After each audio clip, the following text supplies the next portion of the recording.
चाचू और ताऊओं, आप लोगों के सामने आ रही है आपका दिल रिझाने के लिए, आप लोगों का दिल जीतने के लिए, आपके दिलों की मलिका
पापा छोड़िए, हमें आपके साथ नहीं जाना, हम दीदी के साथ रहेंगे। पापा अगर आपको कुछ भी करना है ना तो आप हमें करिए, अगर आपने बबली को हाथ लगाया ना तो। क्या करेगी तू? अपने बाप पे हाथ उठाएगी? हाँ? पहले ही तूने इस नौटंकी वाले से शादी करके मेरी नाक कटवा के रख दी है। अब मैं तुम दोनों को इस बबली की जिंदगी बर्बाद करने नहीं दूंगा। चल बबली। एक मिनट, देखिए हम जानते हैं कि आप हमें पसंद नहीं करते, लेकिन पापा खबरदार जो तूने कोई भी रिश्ता जोड़ने की कोशिश की, तुम दोनों से मेरा कोई वास्ता नहीं है और मैं बबली को भी यहाँ रहने नहीं दूंगा। चल बबली, चल बबली, चल। पापा छोड़िए, आप जबरदस्ती नहीं कर सकते, हम पुलिस को फोन कर देंगे।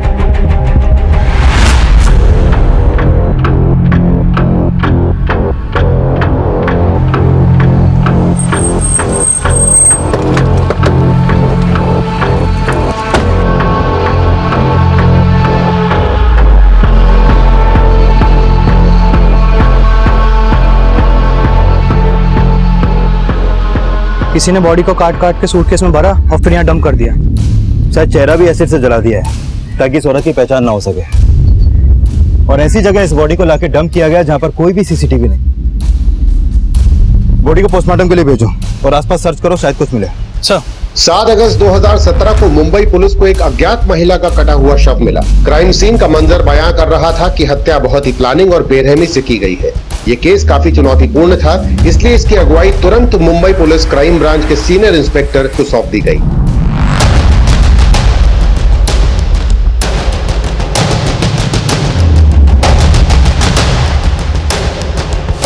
मैं मर्डर के बाद उस औरत के दोनों हाथ पैर काटे गए और चेहरा एसिड से जलाया गया और फिर इसके बॉडी पार्ट्स को इस सूटकेस में डाल के डंप किया गया।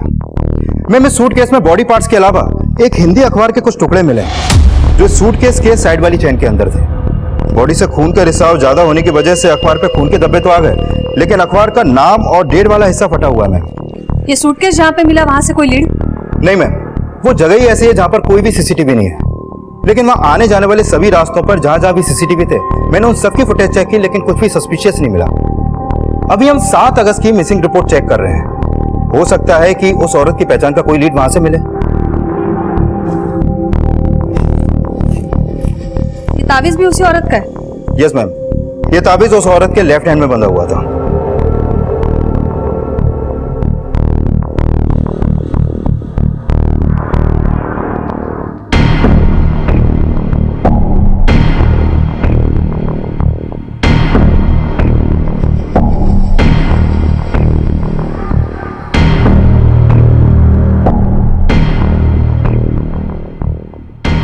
माने पता करो ये उर्दू में लिखा क्या है इस पर, और ये इस तरह का तावीज देने वाले कौन से बाबा मुंबई में, और ये सूटकेस के बारे में भी पता करो। हो सकता है किलर ने पर्पसली खरीदा है बॉडी डंप करने के लिए।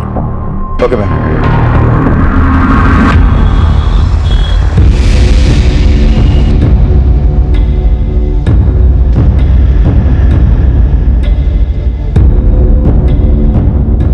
वे भूतनी के, तू रो मत बबली, मैं जानती हूँ तेरे पापा ही गलत है। माँ हमें हमारी नहीं आपकी फिक्र है, माना कि आप यहाँ दीदी के पास आके नहीं रह सकती, पर हमने ना एक किराए का घर देखा है। आप छोड़ दो पापा को। मैं तेरी बेड़ियां तो काट सकती हूँ बेटा, लेकिन मेरी नसीब तो यही है। उसी इज्जत को तू और तेरी बेटी मिलकर सरेआम उछाल रहे हो।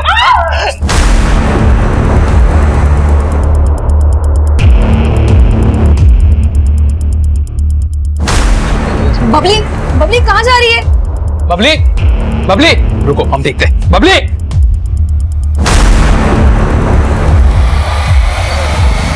शांति नगर।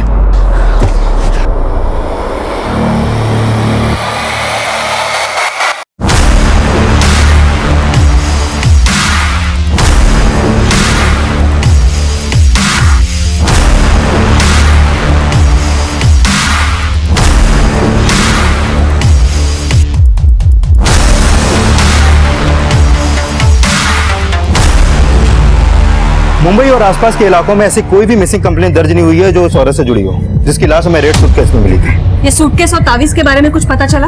हमारी टीम लगातार कई सूटकेस और बैग डीलर से मिल रही मैम, लेकिन फिलहाल पता नहीं चल पा रहा है कि उस तरीके का सूटकेस आखिर बेचा कहाँ जाता है।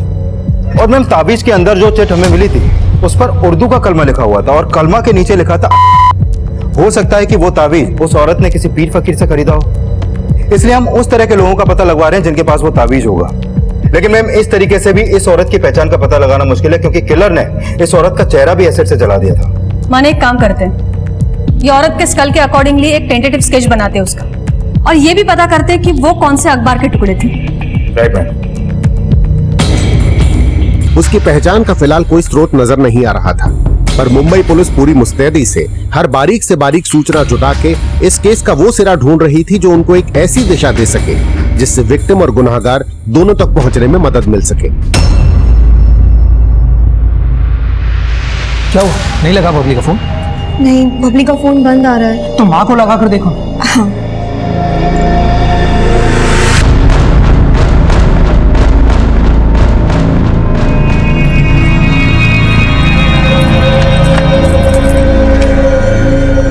हाँ। ताला लगा हुआ है।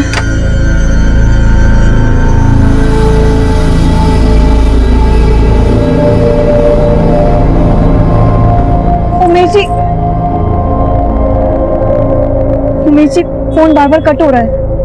कहाँ गई होगी ये लड़की? मुझे बहुत चिंता। राधिका, माँ, राधिका, राधिका, हाँ जी। राधिका, ये सब क्या है?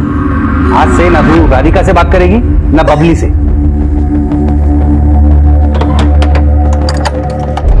उमेश जी, हम ताला तोड़ते प्लीज।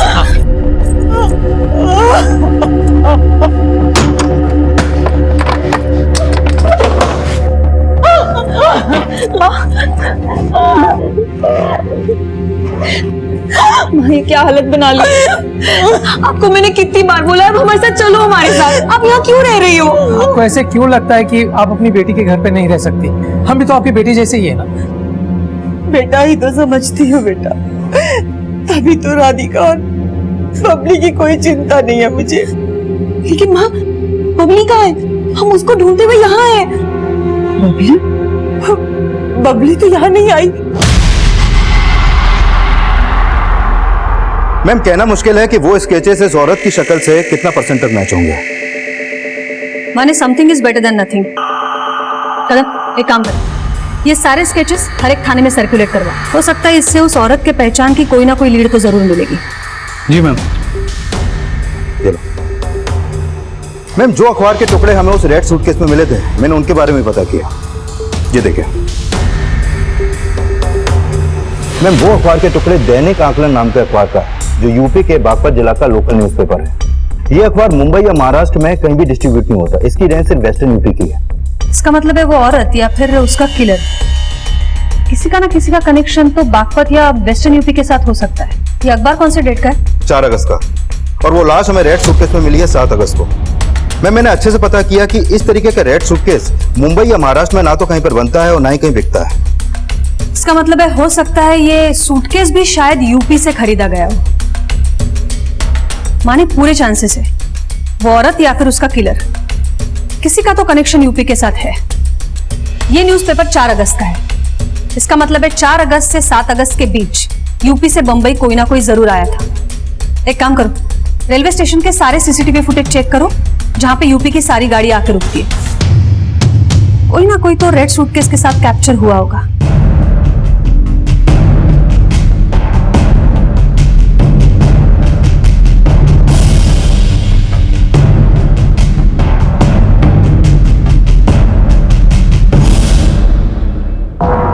सर ये हमारी साली है बबली। सुबह से इसका कुछ पता नहीं लग रहा है और उसका फोन भी बंद आ रहा है। बबली की बहन और उसके माँ बाप कहाँ हैं?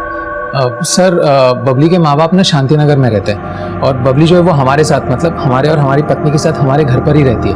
अब सुबह बबली की माँ का फोन आया था और फिर बबली है ना जल्दी जल्दी में घर से निकल गई। अब हमें लगा कि वो अपनी माँ के घर पे गई होगी, लेकिन वो वहाँ पे भी नहीं थी। तो बबली की अपनी माँ से ऐसी क्या बात हुई जो वो जल्दी में घर से निकल गई?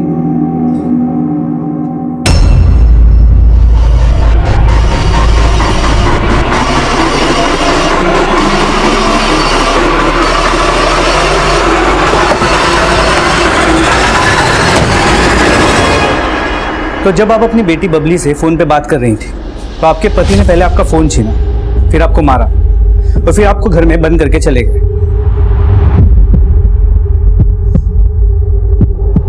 बबली यहाँ आई थी क्या?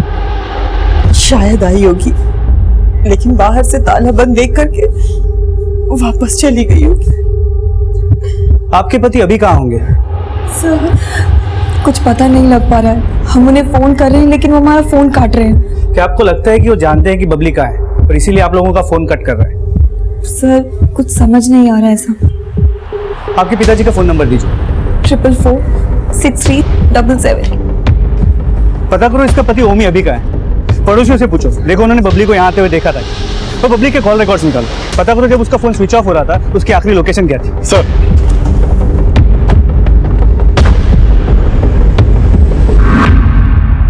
मैम,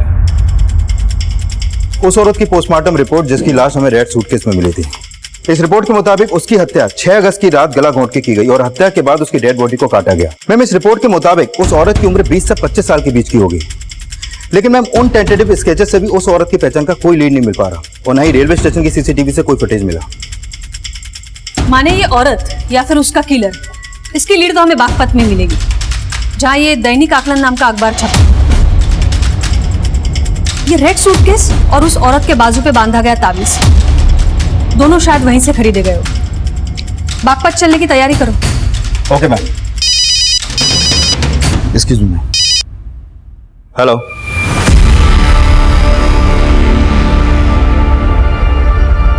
हाँ मैडम, ये ताबीज हमारे यहाँ की है, लेकिन ये तो मेरे अब्बू दिया करते थे। अब्बू? अभी कहाँ है वो? साहब उनका इंतकाल तो 3 साल पहले ही हो गया और शायद ये औरत पहले अब्बू से मिलके जाती हैं। मैम अगर उस औरत के हाथ पे बंधा ताबीज करीब 3 साल पुराना है तो क्या वो औरत मुंबई में ही रहती होगी? वो रहती मुंबई में होगी, लेकिन शायद उसका नेटिव बागपत यूपी हो सकता है, या फिर उसका किलर वो यूपी से ताल्लुक रखता होगा, क्योंकि हमें जो रेड सूटकेस मिला है उसमें जो दैनिक आकलन अखबार के टुकड़े मिले हैं वो वहीं छपता है। मैंने यूपी हेडक्वार्टर्स में सारे डिटेल्स भेज दिए, लेकिन फिर भी भिंडी बाजार और आसपास के सारे एरिया की सर्च जारी रखो। Okay ma'am. सर बबली ने जब अपनी माँ को फोन किया तब उसका नंबर गणेश नगर में एक्टिव था, जहां उसकी बहन और जीजा रहते हैं। उसके बाद उसका फोन शांति नगर की तरफ ट्रेवल हुआ, जहां उसकी माँ रहती है, और सुबह 10 बजे उसका फोन शांति नगर में ही बंद हुआ था। मतलब ये बबली अपने माँ के घर गई तो थी और उसके माँ ने बोला था कि उसका पति उसे घर में बंद करके कहीं चला गया। पड़ोसियों का क्या कहना है? किसी ने कुछ देखा है? सर किसी से कुछ खास इन्फॉर्मेशन नहीं मिली और पता चला है कि पड़ोसियों का भी इनके साथ ज्यादा बोलचाल नहीं था, जिसकी वजह है दोनों बहनों का नौटंकी में काम करना। सर इनकी माँ के बारे में भी लोग अच्छा नहीं बोलते हैं। पता चला कि इनकी माँ की वजह से ओमी को 9 साल पहले अटेम्प्ट टू मर्डर केस में 7 साल की कैद हुई थी। मेरी बीबी पे डोरे डालता है तू, मैं छोड़ूंगा नहीं मैं तुझे। सर ओमी अपनी बीवी के ऊपर शक करता था कि उसके इस जगदीश के साथ अफेयर था। ओमी जब जेल से लौट के आया तब तक उसकी दोनों बेटियों ने उमेश के यहाँ नौटंकी ज्वाइन कर ली थी। उसकी बड़ी बेटी राधिका ने उमेश के साथ शादी कर ली और उसकी छोटी बेटी अपनी बहन और जीजा के साथ आकर रहने लगी। सर ओमी को इस बात से बहुत परेशानी थी और कुछ दिन पहले उसने चलती नौटंकी के दौरान बबली को बहुत पीटा था। सर इस बात के पूरे चांसेस है कि ओमी ने पहले बबली को गायब किया और फिर अपना नंबर बंद करके फरार हो गया।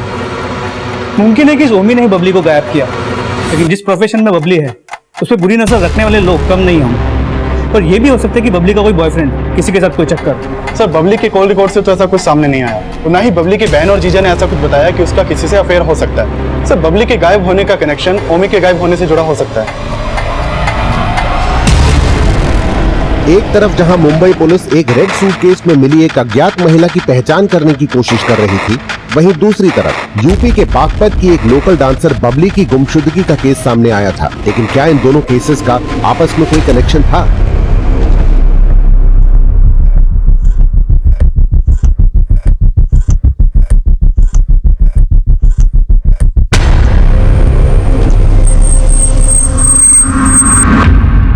साहब मैंने तो कल से बबली की शक्ल देखी ही नहीं है। मैं तो खुद ये जान के हैरान हूं कि वो गायब है। पहले ये बताओ कि कल से तुम कहाँ गायब थे? साहब मैं अपनी बीबी से तंग आ गया था, इसलिए मैंने थोड़ी पी ली थी। घर जाने का मन ही नहीं कर रहा था, पता ही नहीं चला कब मेरी आंख लग गई। अपनी बीवी को पीट के उसे ताले में बंद करके गए थे तुम? अरे साहब वो है ही उस लायक, मेरी बच्चियों की जिंदगी बर्बाद कर रखी है उसने, और इसीलिए तुमने बबली को गायब कर दी। बताओ बबली कहाँ है?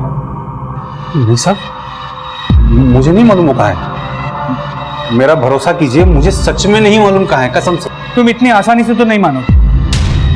प्रशांत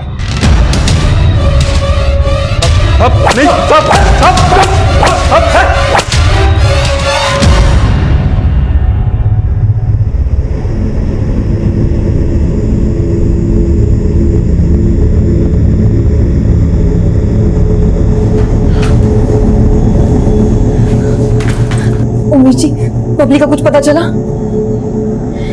पुलिस ने पापा को अरेस्ट कर लिया। बबली का भी कुछ पता नहीं लग रहा है।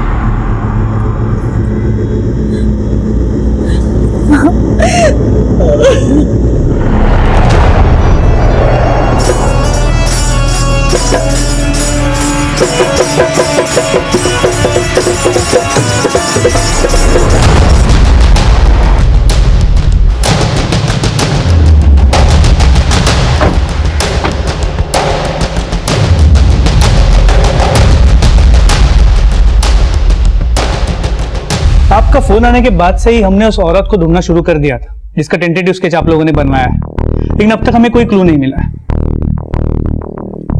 हमें ऐसा लगता है वो रेड सूटकेस यहीं से खरीदा गया है जिसमें उस औरत की लाश मिली थी। अब सूटकेस तो उसी इंसान का हो सकता है जो वो अखबार पढ़ता हो, लेकिन ये अखबार यहाँ बागपत और आसपास के एरिया में काफी ज्यादा डिस्ट्रीब्यूट होता है। ये अखबार के वेंडर्स और जहां जहां ये डिस्ट्रीब्यूट होता है उसकी कुछ लिस्टिंग आप हमें बना के दे सकते हैं ताकि उस औरत और किलर तक पहुंचने में हमें मदद मिले। जी मिश्रा जी, मैडम को जो भी हेल्प चाहिए ना प्रोवाइड करो। जी मैम। Thank you.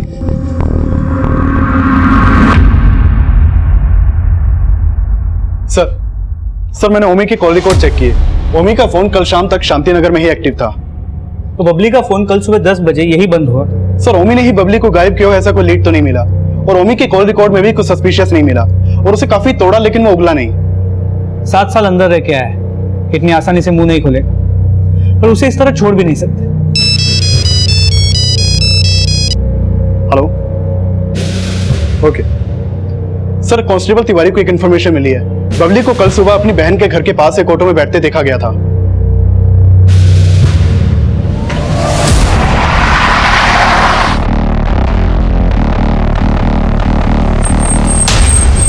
सर वो ऑटो वाला ऐसे देखा होना है, फिर भी यहाँ के खड़ा हो जाता था।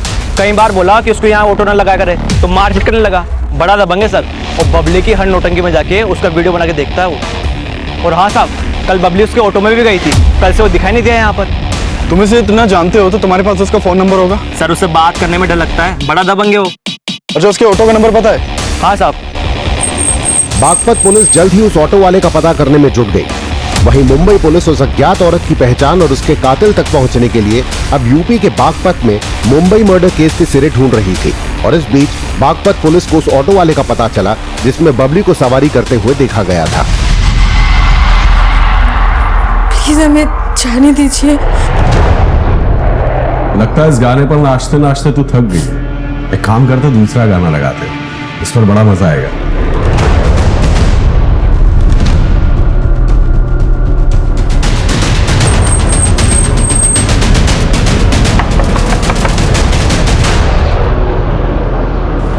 साहब चेक करो। बता बबली कहाँ है? साहब मेरे को नहीं पता बबली कहाँ है। गणेश नगर से बबली को ऑटो में तूने बिठाया था ना? हाँ साहब, लेकिन मैंने तो उनको शांति नगर छोड़ दिया था।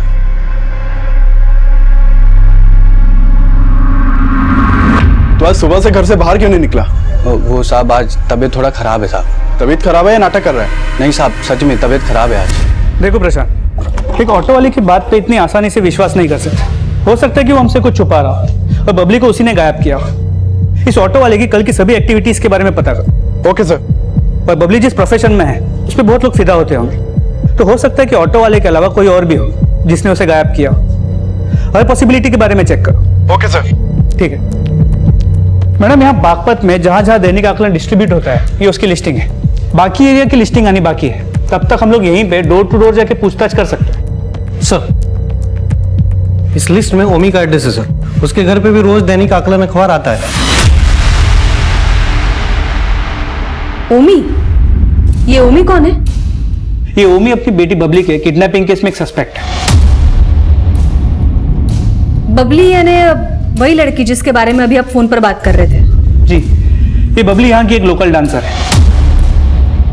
अपनी बहन और जीजा के नौटंकी ग्रुप में डांस करती है। और ये ओमी एक अटेम्प्ट टू मर्डर केस में 7 साल अंदर जा चुका है। इसका मतलब है हिस्ट्री शीटर हो सकता है। क्या आप पता कर सकते हैं ये ओमी और मुंबई का कोई कनेक्शन है या नहीं है? और 4 और 7 अगस्त के बीच ओमी कहाँ था और क्या कर रहा था? 4 से 7 अगस्त के बीच ओमी यहाँ बागपत में ही था, लेकिन उसके कॉल रिकॉर्ड्स हमारे पास है, जिससे हम ये चेक कर सकते हैं कि क्या वो किसी क्रिमिनल से कनेक्शन में था क्या, जिसका ताल्लुक उस औरत से हो जिसकी लाश आप लोगों को मुंबई में मिली है। क्या बबली मिसिंग केस वाकई मुंबई में हुई इस अज्ञात महिला की हत्या से जुड़ा था? ये फिलहाल साफ नहीं था, लेकिन क्या बबली को भी वही अंजाम मिलने वाला था जो मुंबई में उस अज्ञात महिला को मिला था? माँ हिम्मत रखो, बबली मिल जाएगी। कैसे हिम्मत रखूं? बोलना कैसे हिम्मत रखूं? गलती इसमें सिर्फ तेरे पापा की नहीं है, गलती हमारी भी है जो हम तेरे बातों में आकर के तुझे नौटंकी में शामिल होने दिए। खुद तो शामिल हुई, बबली को भी अपने साथ शामिल कर लिया। अगर उसे रोक देती तो आज ये नौबत देखने को नहीं मिलता। तो आप इन सब बातों के लिए हमें दोषी ठहरा रही है? अब भूल गई पापा आपकी वजह से जेल गए थे, आपकी वजह से उन्होंने जगदीश अंकल को मारा था। तू कहना क्या चाहती है?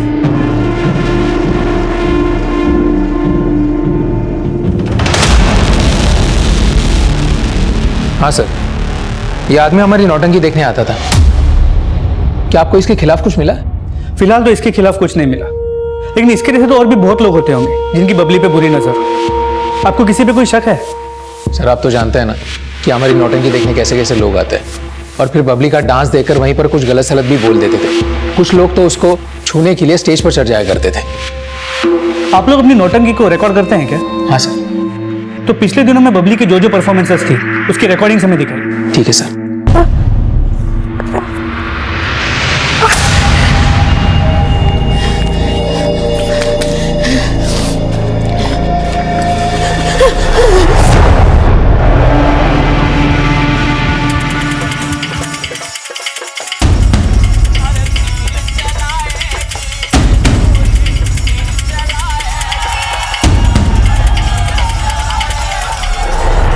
मैं बागपत में जिन जिन लोगों के यहाँ वो दैनिक आकलन अखबार जाता है, वहां से कहीं भी किसी भी औरत की कोई मिसिंग कंप्लेंट दर्ज नहीं हुई है और न ही कोई सस्पिशियस मिला। और फिलहाल मुंबई से भी अभी तक उस औरत का कोई अपडेट नहीं मिला जिसके टेंटेटिव स्केचेस हमने तैयार किए थे। और बबली के बाप ओमी के कॉल रिकॉर्ड में भी उसका मुंबई का कोई कनेक्शन सामने नहीं आया। हो सकता है ये औरत और उसका किलर बागपत नगर के आसपास के एरिया से कनेक्टेड हो। सारे एरिया की लिस्ट निकालो जहाँ पे दैनिक आकलन अखबार डिलीवर होता है। Yes ma'am. और ये रेड सूटकेस के बारे में पता चला? यस मैम, उस तरीके का सूटकेस सहारनपुर की एक फैक्ट्री में बनता है। हमने फैक्ट्री वालों से उनके डीलर्स की डिटेल्स मांगी है।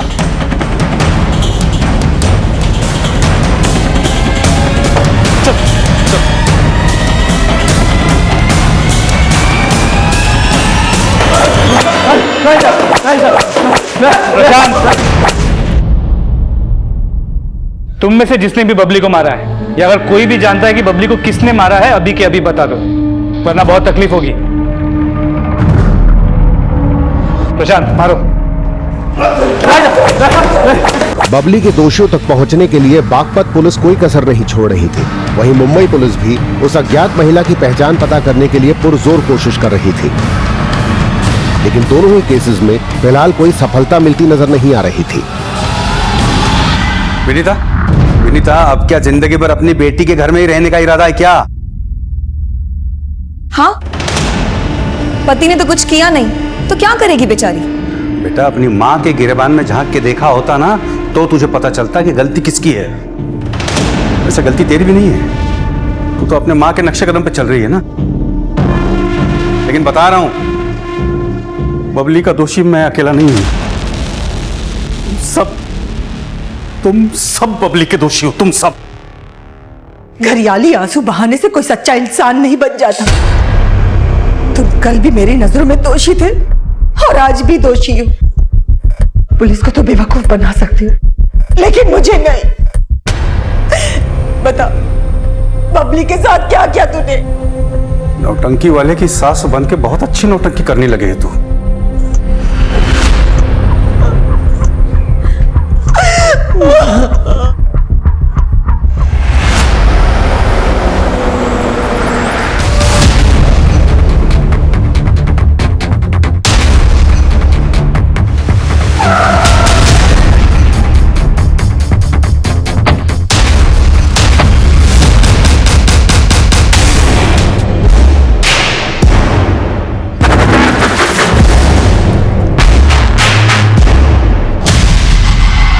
हाँ बोलिए शर्मा जी।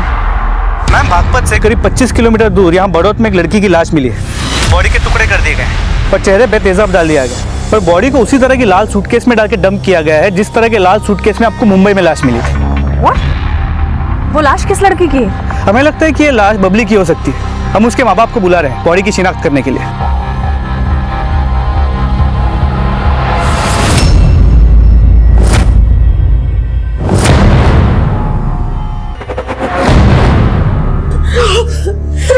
राधिका, ये अपनी बबली नहीं है। वो हमारी बबली नहीं हो सकती है। ये हमारी बबली नहीं है। ये हमारी बबली नहीं है। क्या बबली ने उस वक्त यही कपड़े पहने थे जब वो घर से निकली थी?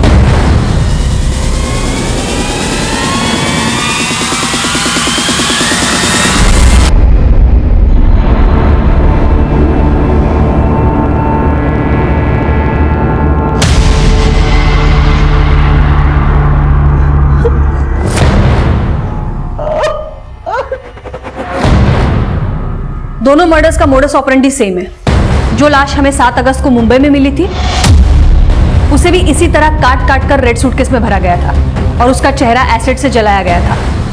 अभी उसी तरह की लाश बड़ौत में मिली है और अगर ये लाश वाकई बबली की है तो ये भी हो सकता है दोनों को एक ही इंसान ने मारा हो। मुंबई और बागपत में सामने आए एक जैसे मर्डर केसेस के तार किस तरह से जुड़े होंगे, इसका पता लगाने के लिए अब मुंबई और बागपत पुलिस दोनों मिलकर इन केसेस की तहकीकात करने लगी। मुंबई में मिली अज्ञात लाश की अभी तक पहचान नहीं हो पाई थी, लेकिन अब बबली के मर्डर का मोटिव रखने वालों को खंगाला जा रहा था। लेकिन किसी के भी खिलाफ कुछ नहीं मिला। लेकिन ये भी तो हो सकता है कि मर्डरर कोई घर का ही हो। बबली ये जीजा जी के नौटंकी में सिर्फ काम ही नहीं करती थी बल्कि उनके साथ में रहती भी थी, तो ये भी हो सकता है कि उन दोनों का अफेयर चल रहा हो। हमने इस पॉसिबिलिटी के बारे में सोचा था, लेकिन इस उमेश की नौटंकी बबली की वजह से ही चल रही थी। बबली की वजह से वो काफी पैसे भी कमा रहा था। मुझे लगता नहीं कि वो ऐसा कुछ करेगा। आपको क्या लगता है ये जगदीश का और ओमी के वाइफ का वाकई में अफेयर था? बबली की माँ का कहना है कि ये ओमी की गलतफहमी थी, लेकिन सच्चाई कुछ और भी हो सकती है। ये बबली के फैमिली से हम पूछताछ करते हैं। आप लोग जगदीश की कुंडली निकालो। साहब, जगदीश ओमी जी का दोस्त था। उसका यहाँ पे आना जाना था जिसकी वजह से उन्हें गलत फहमी हो गई थी। आपके कहने का मतलब है कि आपके पति का शक गलत था? वो इंसान ही गलत है साहब। अपनी सनक में वो किसी भी हद तक जा सकता है। सर, हमने सोचा था कि हमें डांस करने के लिए बहुत बड़ा मौका मिलेगा, लेकिन हमारे पास कोई चारा नहीं था। हमें ये नौटंकी करनी पड़ी। बहुत बुरा लगता था जब लोग गलत सलत बातें करते थे, गंदी नजरों से देखते थे, लेकिन उमेश जी हमारे साथ थे। उन्होंने हमारा बहुत साथ दिया। हमें प्यार हो गया और हमने शादी कर ली। तो बबली पहले आपके नौटंकी ग्रुप में नहीं थी? नहीं सर, हम कभी नहीं चाहते थे कि बबली हमारे साथ काम करे, उस जगह काम करे जहां से हमने शुरुआत की थी। देख बबली, हम नहीं चाहते कि इस नौटंकी में तू अपने हुनर को जाया करे। हम भी बड़ा डांसर बनना चाहते थे, लेकिन हम नहीं कर पाए। लेकिन तू तो अच्छा बन सकती है ना, तू बहुत बड़ा डांसर बन सकती है। तू इन सब चक्रों में मत पड़। माना कि ये स्टेज छोटा है, पर हम भी वहीं से शुरुआत करना चाहते हैं जहां से आपने की। और सर, बबली ने जिद की तो हम उसको मना नहीं कर पाए, और फिर वो हमारी नाटक मंडली में शामिल हो गई। आपके नौटंकी ग्रुप में पहले ये औरत भी डांस करती थी क्या? नहीं सर। लेकिन सर, आप इसके बारे में क्यों पूछ रहे हैं? इस औरत का 6 अगस्त को मुंबई में मर्डर हुआ था, और इसका मर्डर भी ठीक उसी तरह हुआ जिस तरह बबली का हुआ था। और हमें पूरा शक है कि इन दोनों मर्डर के पीछे किसी एक ही आदमी का हाथ।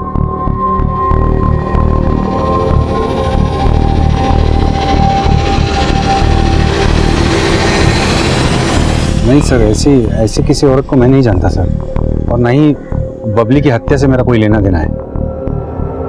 तो किसी पर शक है आपको? सर, मैं इस बारे में कुछ बोलना नहीं चाहता। हाँ, लेकिन जो लोग मुझ पे शक जता रहे हैं, दूध के धुले तो वो भी नहीं है। मैम, हमें नहीं पता कि पापा ने क्या किया है क्या नहीं, लेकिन जब से वो जेल से बाहर आए, उन्होंने हम सबका जीना मुश्किल कर दिया। जब वो जेल से बाहर आए थे तो हमारी शादी उमेश जी से हो गई थी। वो चाहते थे कि हम उमेश जी को छोड़ दें, लेकिन उनका हम पर बस नहीं चला तो वो बबली के दुश्मन बन गए। राधिका तो बेहया निकली, लेकिन तू इसके बाद याद रख, अगर तूने उन नौटंकी वालों से रिश्ता रखा तो उसकी वजह से आज तक वो मुझे कोसते हैं।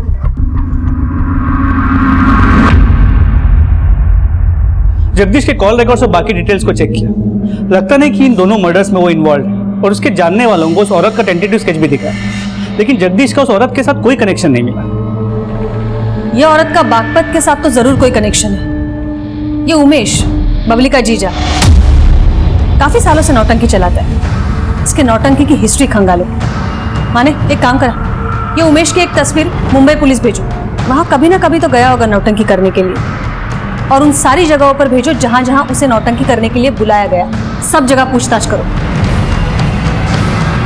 पुलिस ने जब उमेश की नौटंकी से जुड़ी जानकारियां जुटाई तो उमेश की बीवी राधिका भी शक के घेरे में आ गई। इस उमेश के नौटंकी ग्रुप की हमने हिस्ट्री चेक की, तो इन दोनों बहनों को लेकर एक नया एंगल सामने आया। कैसा एंगल? उमेश के नौटंकी ग्रुप में पहले राधिका स्टार परफॉर्मर हुआ करती थी, लेकिन जब से बबली ने परफॉर्म करना शुरू किया था, राधिका की पॉपुलैरिटी कम हो गई। तो हो सकता है इसी वजह से राधिका बबली से जलने लगी, और बबली को उसने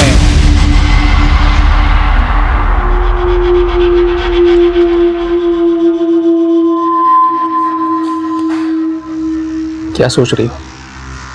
सोच नहीं रही हूँ, गुस्सा आ रहा है। पता नहीं हमारी बबली ने किसी का क्या कुछ बिगाड़ा था जो उसको इतनी बुरी मौत दी। माना कि राधिका अपनी बहन बबली से जलती थी, लेकिन फिर उसका उस औरत से क्या रिलेशन हो सकता है जिसका मर्डर मुंबई में हुआ? एक्सक्यूज मी, बोला माने? मैं मुंबई से कॉल आया था। जोगेश्वरी पुलिस स्टेशन में एक औरत की मिसिंग कंप्लेंट फाइल हुई है जो पिछले 1 महीने से गायब है। नादिया नाम है उसका। जोगेश्वरी की एक चौल में किराए पे रहती थी। ये रिपोर्ट उस चौल के मकान मालिक ने दर्ज करवाई है। उसका कहना है कि उसका रूम पिछले 1 महीने से बंद है और उसका फोन भी बंद है। पता चला है कि वो औरत यूपी की रहने वाली थी। तो क्या ये नादिया के फोटोज उन स्केचेस से मैच होते जो हमने बनवाए? मैं नादिया का फोटो उन स्केचेस से मैच होगा या नहीं होगा कुछ कह नहीं सकते, लेकिन हो सकता है कि जिसको भी हम ढूंढ रहे हैं वो नादिया ही हो। ये रेंट एग्रीमेंट पर तो सहारनपुर का एड्रेस है, वहां पर जाओ और अपनी टीम को भेजो जोगेश्वरी, जहां पर वो रहती थी वहां सर्च करो।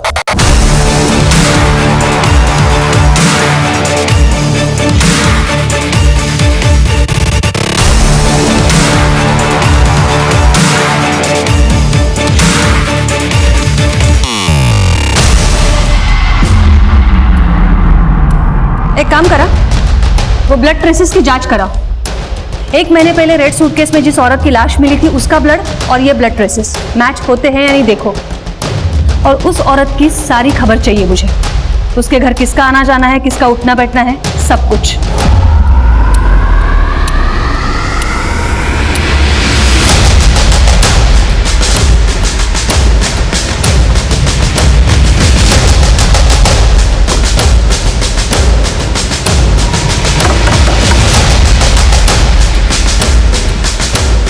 नादिया यहीं रहती है?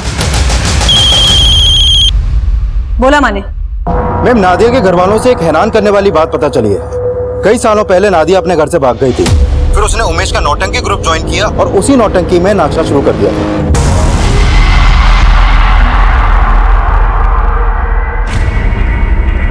हाँ मैडम, 3 साल पहले नादिया हमारी नौटंकी में डांस करती थी, लेकिन फिर वो अचानक गायब हो गई। हमने उसी दौरान उसे फोन करने की भी बहुत कोशिश की, लेकिन उसका फोन बंद आ रहा था। मिसिंग कंप्लेंट तो दर्ज करवाई होगी?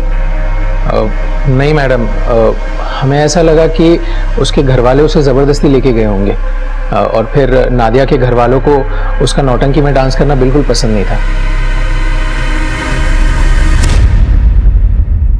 आई एम श्योर ये वही नादिया है जिसकी लाश हमें रेड कलर के सूटकेस में मिली। दोनों लड़कियां नौटंकी में काम करती थी और दोनों के मर्डर का तरीका भी एक ही है। मैम, मुझे तो ये उमेश पे शक हो रहा है। लेकिन जब मुंबई में मर्डर हुआ था, ये उमेश यहाँ बागपत में था और बबली की लाश हमें बड़ौद से मिली। तो बबली को क्यों मारेगा, इसका कोई क्लियर मोटिव भी सामने नहीं है। और नादिया, वो तो उसका ग्रुप छोड़ के कई साल पहले चली गई, वो उसे अभी क्यों मरवाएगा? बोला कदम, स्केच पाठवा मला। जोगेश्वरी चौल में जो ब्लड ट्रेसेस मिले हैं वो उस औरत से मैच करते हैं जिसकी लाश हमें रेड सूटकेस में मुंबई में मिली थी। नादिया जहां पर रहती थी, यह आदमी बहुत बार वहां पर आता जाता रहता था। पड़ोसियों ने इसका स्केच बनवाया है।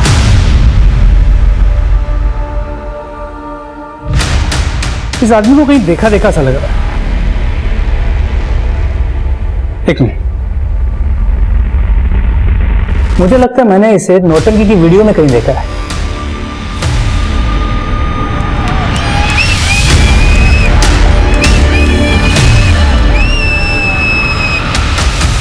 ये सर, हमारी महफिल में तो कई सारे लोग आते रहते हैं सर, इसे हमने नहीं देखा। लेकिन इस आदमी का मुंबई में नादिया से मिलना जुलना था।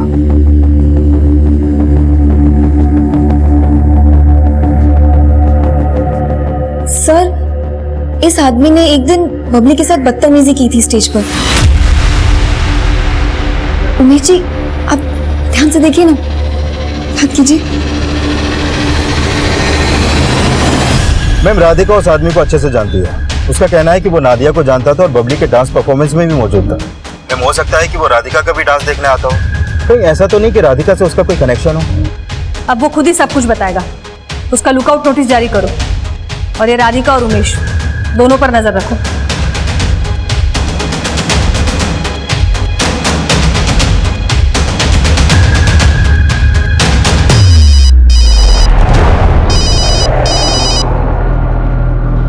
हेलो, ओके ठीक है। मैम, बबली के फाइनल पोस्टमार्टम रिपोर्ट के मुताबिक उसे मारने से पहले उसके साथ रेप भी किया गया।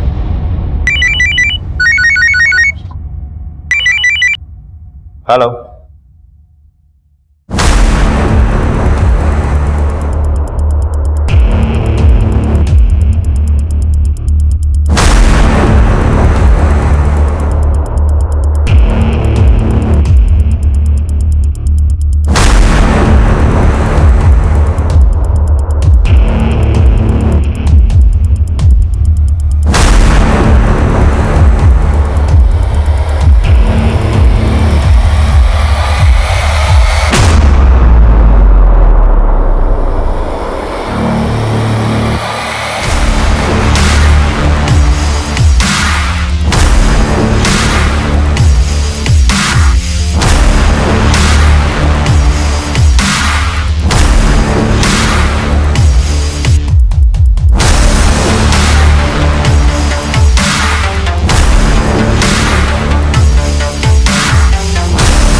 नादिया पर दिल आ गया था साहब मेरा।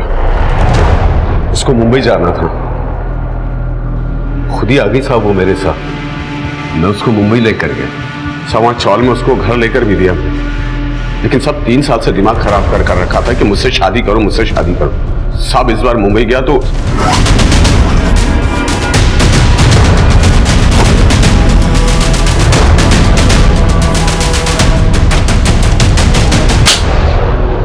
और बबली को क्यों मारा? उसके जीजा ने सुपारी दी थी साहब उसकी।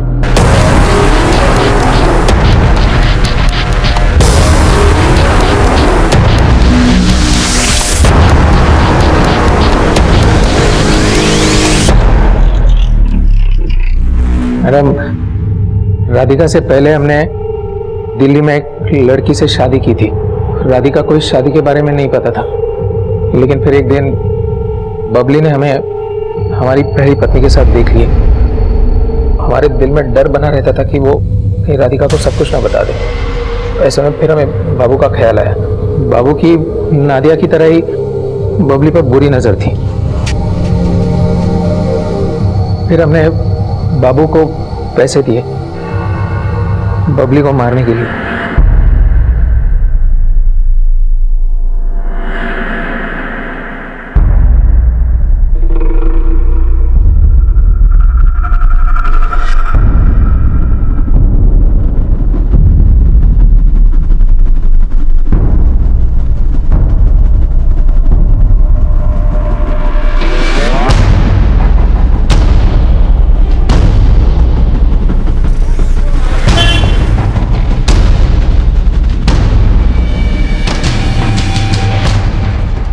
और फिर हमने बबली को गाड़ी में बिठाया और बाबू उसको अपने साथ ले गया।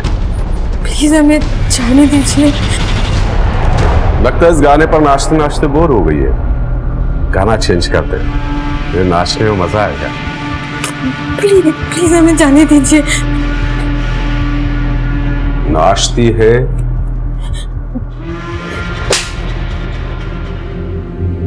तो तूने उसे इसलिए मारा क्योंकि उसने तुझ पर भरोसा किया और तेरी गलतियों के बारे में अपनी बहन को नहीं बताया। लानत है तुझ पर।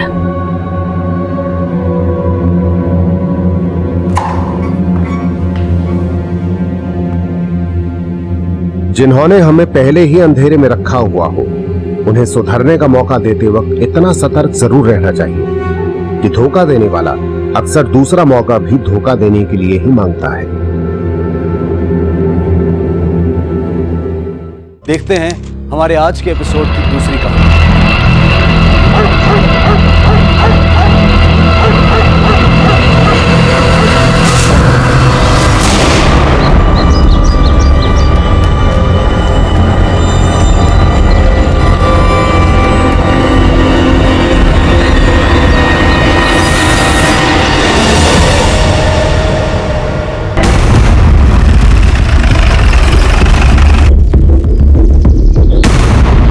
सर, फेटस है, 3-4 महीने से ज्यादा का नहीं होगा। इन्होंने सबसे पहले देखा है। ये कहाँ मिला तुम्हें? साहब मैं वहाँ कचरा चुन रही थी, वहाँ पड़ा था। एक काम करो, सारी एरिया की तलाश लो।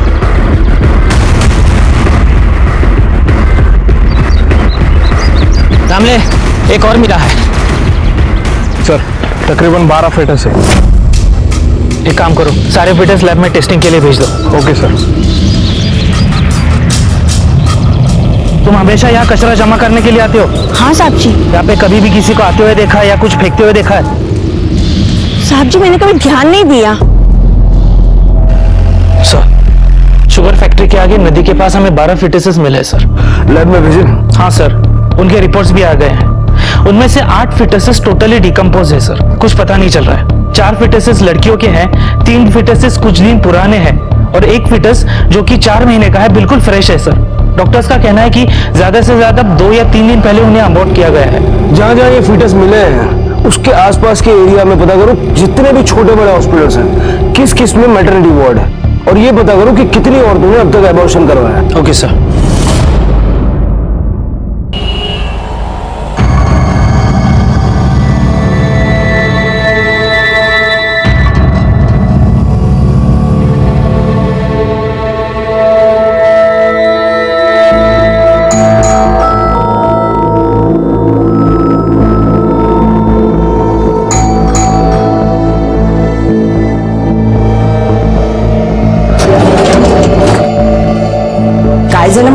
देखिए ना, कब से बेल बजा रही हूँ, माधुरी तक दरवाजा ही नहीं खोल रही है। नहाने गई होगी। ले मैं खोलती हूँ, मेरे पास है दूसरी चाबी। नहीं छोड़ूंगा, नहीं छोड़ूंगा किसी को। देख लूंगा किसी को। हट जाओ। माधुरी माधुरी माधुरी माधुरी आंखें खोल के आओ। क्या माधुरी? युग जाता है, लगता है माधुरी मर गई है।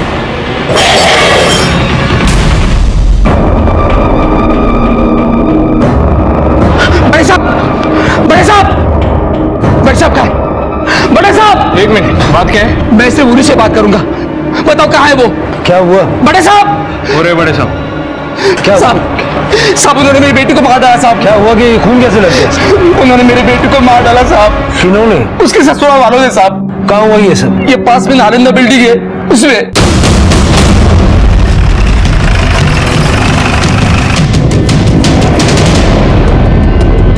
अब मेरे छोटी छोटी पुत्रियों का क्या होगा? योगिता तो अपने आप को संभालो।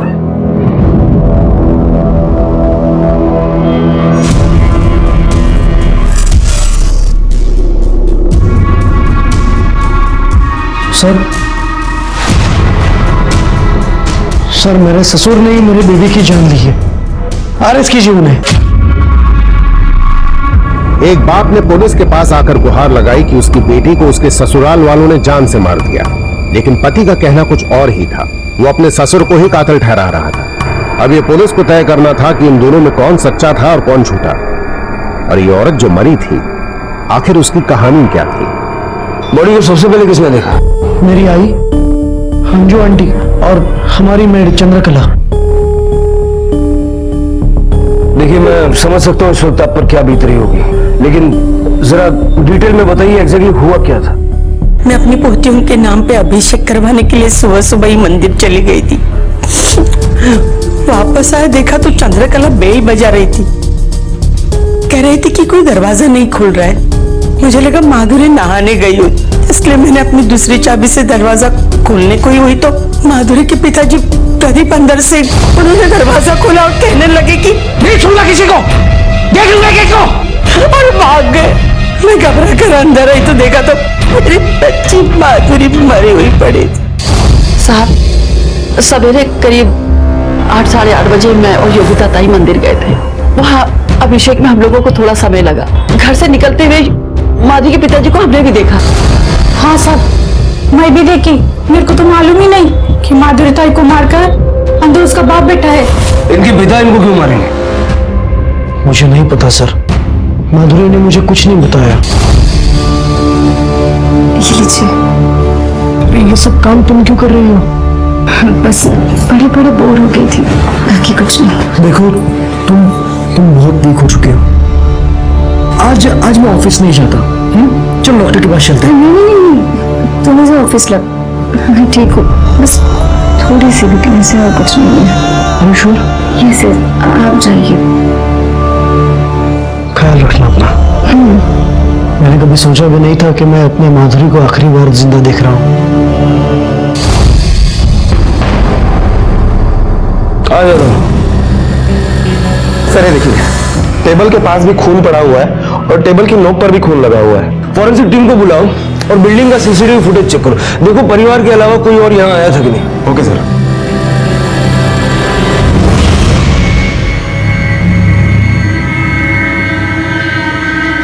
मम्मा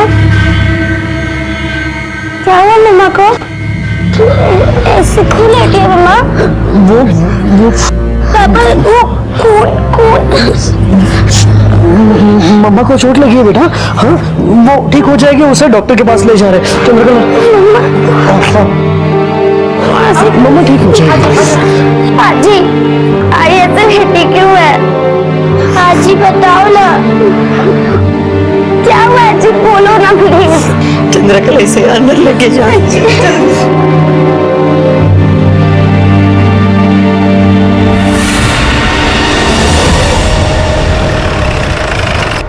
इतनी सुबह वहां आप क्या करने गए थे? कल रात मेरी माधुरी से बात हुई थी फोन पर। उसकी तबीयत ठीक नहीं थी, इसलिए उससे मिलने गया था। जिस वक्त आप घर में दाखिल हुए उस वक्त टाइम क्या हुआ? करीब 9 बजे होंगे। और आप वहां से निकले कब? वो याद नहीं, मैं वहां से सीधा यहाँ आ गया। लेकिन आपकी संदन जी ने बताया कि जब 11 बजे वो मंदिर से घर वापस आई तब उन्हें देखकर आप वहां से भागे। 2 घंटे आप वहां पे क्या कर रहे थे? कुछ नहीं। कुछ नहीं? 2 घंटे आप माधुरी के घर में माधुरी के साथ मौजूद थे। क्या कर रहे थे? लाश को ठिकाने लगाने की प्लानिंग, या सबूत मिटाने की कोशिश, या फिर बैठ के ये सोच रहे थे कि अब आगे क्या करूं? फिर एक आइडिया आया, चलो मैं ही पुलिस के पास जाता हूं और उसके ससुराल वालों पर इल्जाम लगा देता हूं। वो बेटी थी मेरी साहब, इन हाथों में दम तोड़ा था उसने। माधुरी, माधुरी कितनी खुश थी मेरी बेटी। तोता उड़ी, मैना उड़ी, खरगोश उड़।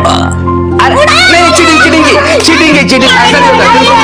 अरे क्या बात है? अरे कितना परेशान करोगे बाबा को? अरे कोई परेशान नहीं कर रहा है मुझे अच्छा लगता है इनके साथ खेलना, है ना? बाबा आप भी ना, सच्ची में देखो परेशान मत करना। नहीं करी परेशान बाबा, मैं आपके लिए चाय बना के ठीक है, जल्दी ठीक है? चलो फिर ध्यान दो। माधुरी, काय झालं? काही नहीं बाबा, बस वो एकदम से उठ गई थी ना सुबह से, इसलिए अचानक चक्कर आ गए। ऐसे कैसे चक्कर आ गया? कुछ नहीं, चलो डॉक्टर के पास चलते हैं। नहीं बाबा, डॉक्टर की जरूरत नहीं है। अरे जरूरत कैसे नहीं है? हाँ, तुम चलो मेरे साथ, नहीं तो मैं सुजीत को फोन कर दूंगा। बाबा, सुजीत को फोन करने की कोई जरूरत नहीं है।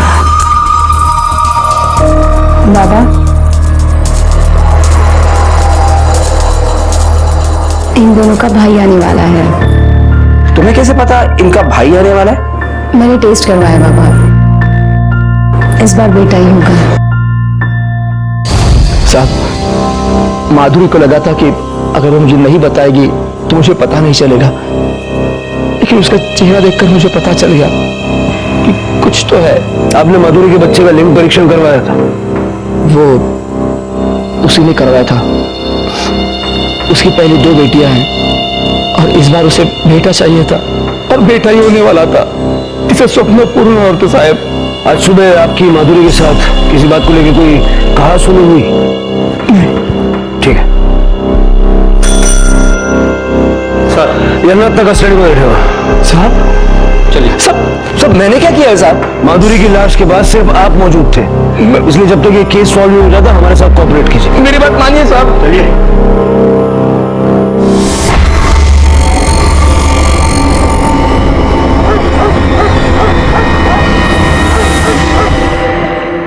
सर, फीटस वाले केस में क्या डेवलपमेंट है? सर आपको उसी के बारे में बताना था। ये देखिए सर, जहाँ से हमें 12 फीटसेस मिले हैं, वहाँ के एरिया में 15 छोटे और बड़े हॉस्पिटल्स और क्लिनिक है। वहाँ पे हमने पूछताछ की, वहाँ पर एक भी सेक्स डिटर्मिनेशन का टेस्ट नहीं होता है। उस एरिया पे नजर रखो, देखो फिर से कोई और फीटस डंप करने के लिए आता है क्या? Okay sir. सर, माधुरी की सोसाइटी का सीसीटीवी फुटेज आ गया है, देखते हैं। ये देखिए सर, करीब 7 बजे के आसपास माधुरी की दोनों बेटियां स्कूल जा रही है और 8:30 बजे माधुरी की सास अपनी सहेली के साथ मंदिर जा रही है। उसके ठीक 15 मिनट के बाद माधुरी का पति सुजीत ऑफिस जा रहा था और उस वक्त माधुरी का बाप प्रदीप उसे सोसाइटी के कंपाउंड में मिला। दोनों में कुछ बातचीत हुई, प्रदीप सोसाइटी के अंदर चला गया और सुजीत बाहर चला गया।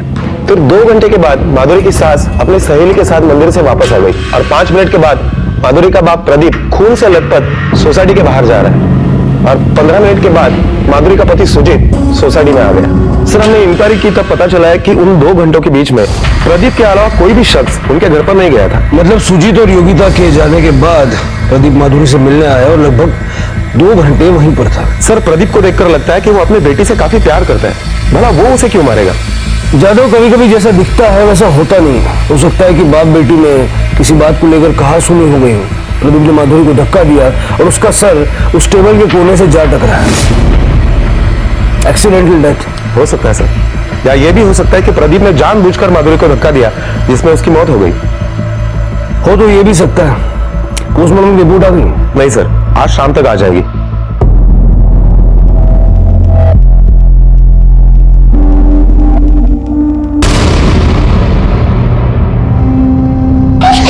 प्लीज बॉटल देना, बॉटल दे। अरे देना मुझे चाहिए। दिव्या, क्या हुआ? लग गई।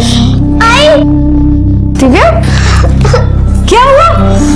लग गई। अच्छा, कुछ नहीं होता बेटा, कुछ नहीं होता। अब भी मैं से ठीक करती हूँ। दिव्या को आता है, समझ में नहीं आता? हाँ, खेल रही थी ना वो। मैं मारती हूँ। मारो उसे, मारो।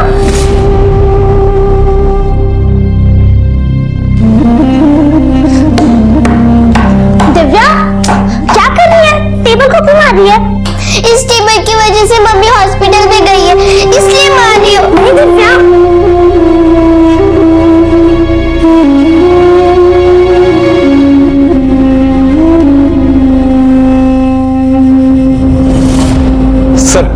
माधुरी की पोस्टमार्टम रिपोर्ट आ गई है। पोस्टमार्टम रिपोर्ट के मुताबिक माधुरी की मौत सर पर चोट लगने की वजह से नहीं, बल्कि किसी ब्लंट हथियार से उसके सर पर मारा गया था। मतलब ये एक्सीडेंटल डेथ नहीं है, ये मर्डर है। और मर्डर या तो उसका बाप कर सकता है या उसका हस्बैंड। सर, डॉक्टरों का यह भी मानना है कि माधुरी के सर पर चोट लगने की वजह से अगर वो नहीं मरती तो फिर भी वैसे भी कुछ समय में वो मर जाती, क्योंकि उसे बहुत ज्यादा ब्लीडिंग हुई थी। 2 दिन पहले माधुरी का मिसकैरेज हुआ था। मिसकैरेज की वजह से? नहीं सर, माधुरी का मिसकैरेज नहीं हुआ था, बल्कि उसका एबॉर्शन किया गया था।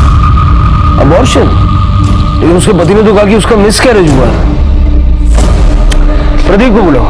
माधुरी की मौत टेबल से सर टकराने से नहीं हुई थी, उसके सर पे किसी भारी चीज से वार किया गया था। क्या चीज से मारा था? साहब, मैंने अपनी बच्ची को नहीं मारा, मैं क्यों मारूंगा उसे? वही तो हम जानना चाहते हैं। माधुरी ने अबॉर्शन क्यों करवाया? वो भला क्यों करवाएगी साहब? वो तो खुश थी, उसे तो बेटा होने वाला था। आपने हमें बताया था कि माधुरी का मिसकैरेज हुआ था, लेकिन मेडिकल के बाद हमें पता चला कि माधुरी का अबॉर्शन हुआ था। अबॉर्शन? नहीं सर, माधुरी अबॉर्शन क्यों करवाएगी? ये तो आप ही हमें बता सकते हैं ना, क्यों करवाएगी? आपने उसे फोर्स किया था? बिल्कुल नहीं सर, बल्कि 2 बेटियों के बाद हमें बेटा होने वाला था, तो मैं उसे क्यों अबॉर्शन करवाने के लिए कहूं?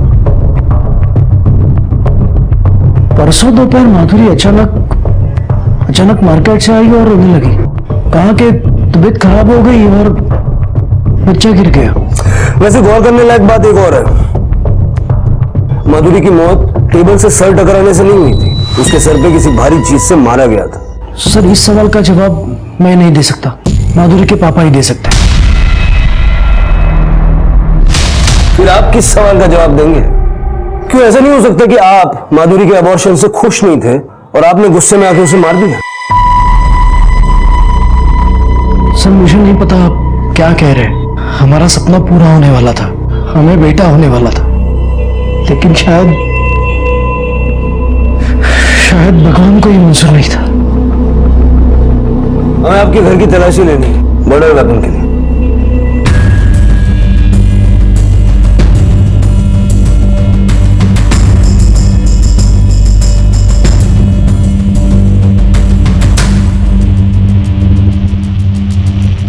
कहीं सापड़ला? नहीं साहब। सर, कुछ भी नहीं मिला। हो सकता है नीचे फेंक दिया, बिल्डिंग के आसपास चेक करो।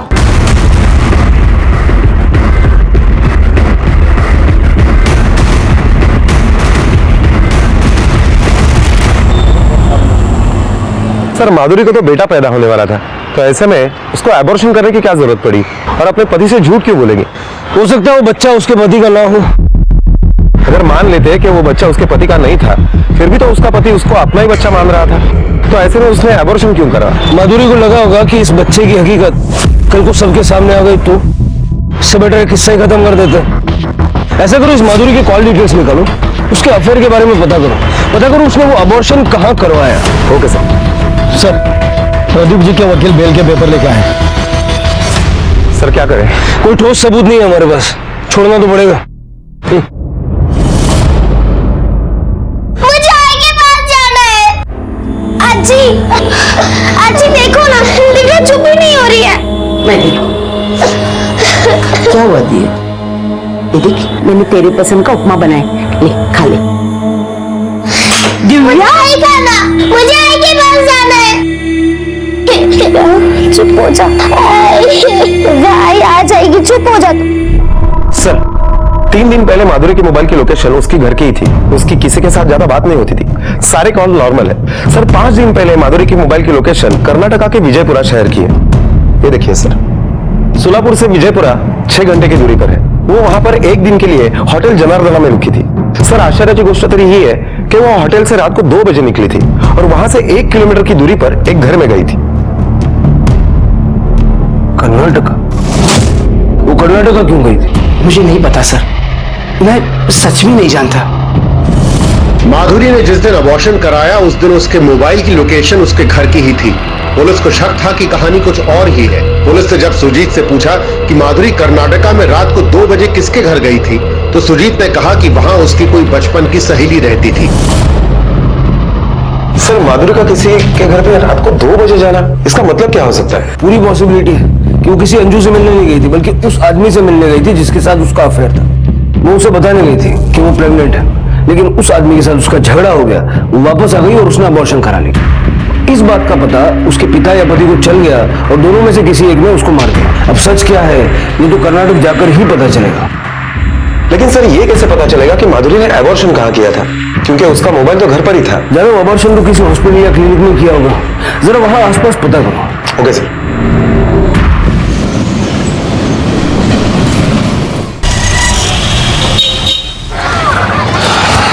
सर लोकेशन तो इसी एरिया का दिखाई दे रहा है, ये देखिए।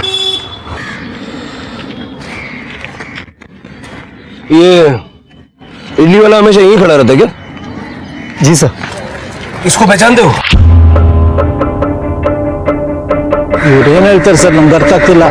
ಈ ಹುಡುಗಿನೇ ನೋಡಿದ್ದೀಯಾ 5 ದಿವಸ ಹಿಂದೆ? ಇಲ್ಲ ಸರ್, ನಂಗೇನು ನೆನಪು ಬರಲ್ಲ ಇವಳನ್ನ ನೋಡಿದ್ದು. सर वो कह रहा है कि उसको याद नहीं है। 5 दिन पहले रात को 2 बजे के आसपास ये इस एरिया में ये औरत आई थी। ಈ ಹುಡುಗಿ 5 ದಿವಸ ದುಂಬು 2 ಗಂಟೆ ರಾತ್ರಿ ಬಂದಿದ್ದಾಳೆ. ಇಲ್ಲಿ ಇಲ್ಲ ಸರ್, ಇಲ್ಲಿ ತುಂಬಾ ಜನ ಬರ್ತಾರೆ ಸರ್. ಅಲ್ಲೊಂದು ಗಲ್ಲಿ ಇದೆ ಸರ್, ಅಲ್ಲಿ ಹುಡುಗರೆಲ್ಲ ಮುಖ ಮುಚ್ಕೊಂಡು ಬರ್ತಾರೆ ಸರ್. ನಾನು ನೋಡಿದ್ದೀನಿ ತುಂಬಾ ಸರ್ತಿ. क्या बोल रहा? सर ये गली में घर है, वहाँ पे पूरी रात लोग आते जाते रहते हैं, लेडीज मर्द लड़कियाँ, और लड़कियाँ मुंह ढककर आती जाती रहती है। वो ऐसे ढककर मुख मुच्ಕೊಂಡು ಬರ್ತಾರೆ सर। सर रात के वक्त मुंह ढककर यहाँ पर काम कर रहे हैं तो काले काम ही होंगे। प्रोस्टिट्यूशन चलता होगा।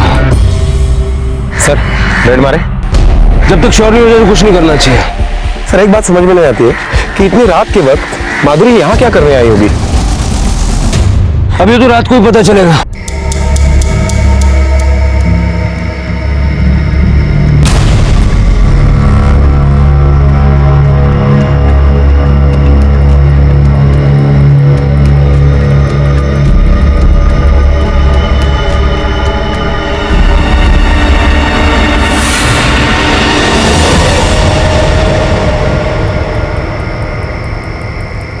क्या करके आ रहे इधर?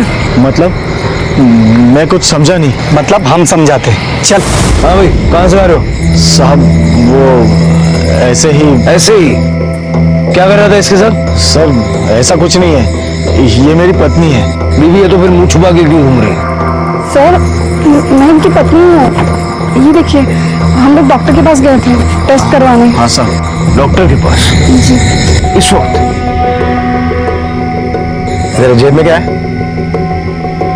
सर ये सीडी है, हमें डॉक्टर साहब ने दी है।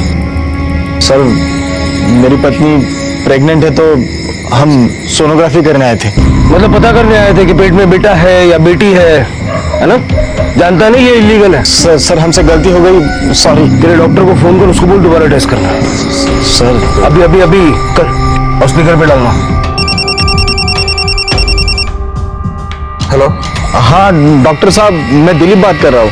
हाँ बोलो। सर हमें दोबारा टेस्ट करवानी है। अरे अभी तो किया था टेस्ट। सर हमें कंफर्म करना है। एक काम करो, कल सुबह सुबह आ जाओ। और हाँ ध्यान रखना कोई देख ना पाए। हाँ हाँ जी, थैंक यू डॉक्टर साहब।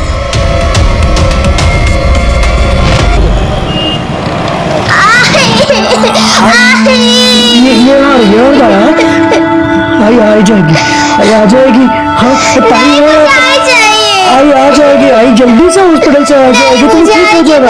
जाना है मुझे, हॉस्पिटल जाना है, मुझसे मिलने।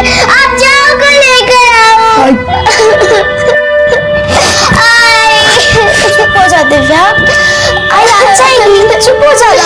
आई जाएगी मुझे। बेटा सुन, तू मेरी बहादुर गुड़िया है ना, जल्दी से ठीक हो जा, फिर तुझे और दीदी को लेकर पापा घुमाने ले जाएंगे। नहीं आई।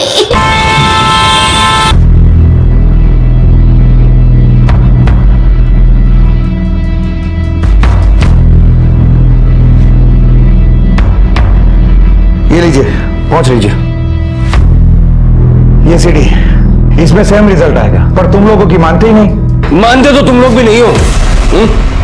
जानते हो ना ये सब टेस्ट करना इलीगल है, और इस सब में तुम दोनों भी बराबर के भागीदार हो, तो चलना तो तुम दोनों को भी पड़ेगा। चल सर। अरे चल रे। सर माफ कर दीजिए सर, आई एम सॉरी। मैं थोड़े से प्रॉफिट के चक्कर में इलीगल सेक्स डिटर्मिनेशन की फैक्ट्री चला रहा था। I am sorry sir. तू तो ऑर्थोपेडिक सर्जन है ना, हड्डियों का डॉक्टर। फिर ये प्रेग्नेंट औरतें तेरे पास टेस्ट करवाने के लिए कैसे आ जाती है? सर कुछ डॉक्टर्स हैं गायनोकोलॉजिस्ट जो पेशेंट को मेरे पास भेजते हैं। वही नहीं, अलग अलग स्टेट में भी डॉक्टर्स हैं सर जो मेरे पास पेशेंट को भेजते हैं टेस्ट के लिए। लड़की होती है तो वो लोग अबॉर्ट भी करवा देते हैं सर। वो तो इन सारे डॉक्टर्स और सारे पेशेंट की लिस्ट चाहिए। और ये औरत क्या आई थी तेरे पास? हाँ आई थी सर। इसे किस डॉक्टर ने भेजा ये तो मुझे पता नहीं। इसे बेटा होने वाला था ना? ये तो नहीं पता सर। मैं तो पेशेंट को सीडी बना कर देता था, उसका डॉक्टर उसे बताता था कि बेटा है या बेटी। सर ये खुद चलकर आई थी 5-6 दिन पहले। एक आदमी भी था इसके साथ। कौन था वो आदमी? ये नहीं मालूम सर। अब क्यों मारा? सब तो बता दिया सर मैंने। तेरे जैसे लोगों को जितना मारा जाए उतना कम है। सर माधुरी डॉक्टर अनुज के घर पर बच्चे के सेक्स डिटर्मिनेशन टेस्ट के लिए गई थी। इसके कहने के मुताबिक उस वक्त उसके साथ एक आदमी भी था। हो सकता है कि वही आदमी हो जिसके साथ माधुरी का अफेयर चल रहा था। माधुरी जिस होटल में रुकी थी उस होटल में जाके पूछताछ करो। Okay sir. कदम। आई, मुझे मेरी आई चाहिए। दिव्या चुप हो जा प्लीज। अच्छा अब रोना बंद कर, मैं तुझे आई के पास ले चलती हूँ। सच? हाँ चल चल।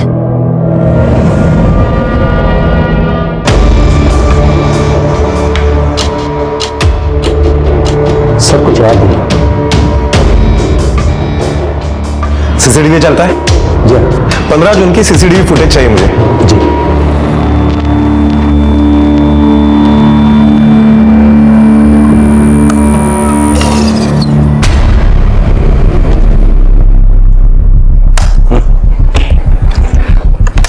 आपने कहा था कि आप जानते नहीं है कि आपकी बेटी कर्नाटक गई थी, लेकिन यहाँ इस फुटेज में आप उसके साथ नजर आ रहे हैं। माफ करो साहब, मैंने झूठ बोला आपसे। मैं बहुत डर गया था साहब। एक तो आप मुझ पर शक कर रहे हो, पर कसम खाकर कहता हूँ साहब, कर्नाटक के उस होटल में जाने तक मुझे पता नहीं था कि माधुरी मुझे वहां क्यों लेकर गई है। कुछ नहीं बताया था उसने साहब। माधुरी आता तरी साहब, तू मुझे यहाँ क्यों लेकर आई है? बात क्या है? बाबा मैं फिर से अपना चेकअप करवाना चाहती हूँ। बार बार क्यों करनी है टेस्ट? मैं इस बार कोई चांस नहीं ले सकती। अगर तो बात प्लीज बाबा। दूसरे दिन उसने फोन करके मुझे कहा कि बेटा ही है। वो बहुत खुश थी। फिर मैंने उसको फोन किया तो पता चला उसकी तबीयत ठीक नहीं है, बीमार है वो। इसीलिए उस दिन मैं उसको मिलने के लिए सुबह से उसके घर गया था। आपकी बेटी बार बार अपना गर्भ परीक्षण करवा रही थी। बेटा होने वाला था, सब लोग खुश थे, लेकिन वो डरी हुई थी क्योंकि वो जानती थी कि उसके पेट में जो बच्चा बन रहा है वो उसके पति का नहीं है। क्या बकवास है ये? मेरी बेटी ऐसी नहीं थी, ये झूठ है। क्या झूठ है क्या सच, बहुत जल्द सामने आ जाएगा। सर हमने आसपास के सारे हॉस्पिटल्स में पूछताछ की तो पता चला है कि माधुरी नाम की कोई भी पेशेंट कहीं पर भी एडमिट नहीं थी। माधुरी के कॉल रिकॉर्ड्स देख के ऐसा तो नहीं लगता कि उसका किसी से कोई अफेयर होगा। सर जरूरी तो नहीं कि फोन पर ही बातें करती हो, यह भी हो सकता है कि माधुरी उसे कहीं बाहर मिलती हो। हाँ, लेकिन ज्यादा वो बार बार अपने बच्चे का गर्भ परीक्षण क्यों कर रही थी? और अगर उसके पेट में बेटा था तो फिर उसने अबॉर्शन क्यों किया? एक काम करो, पता करो जरा माधुरी के फैमिली के अलावा कोई ऐसा है जो उसके करीब हो, उसका कोई दोस्त या कोई सहेली जो उसके बारे में सब कुछ जानता हो। Okay sir. मायनी तुम्ही दिव्या दीपालीला पाहिला? नाही नाही नाही दिव्या दीपाली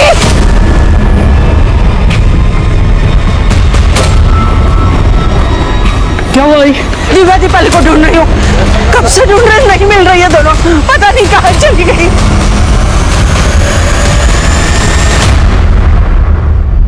सर माधुरी की एक नंबर पर ज्यादातर बातें हुआ करती थी। वो नंबर किसी शीतल के नाम पर है, मैंने उसे यहाँ पर बुला लिया है। माधुरी का कोई बॉयफ्रेंड था? नहीं सर, वो तो बहुत सीधी थी, अपनी दुनिया में खुश रहती थी। हाँ बस एक बेटे की कमी थी, लेकिन वो भी बहुत जल्द पूरी होने वाली थी। आप बेस्ट फ्रेंड है ना उसकी? हाँ सर, वो मुझसे कुछ नहीं छुपाती थी। बस दादा यही रोक देना।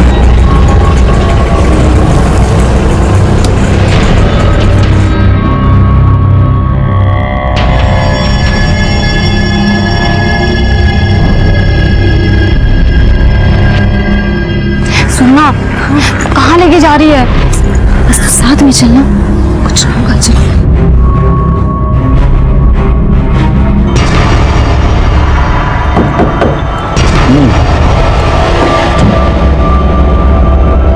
किसको कराना है? मेरा, मैं माधुरी सर। अंदर आ जाओ।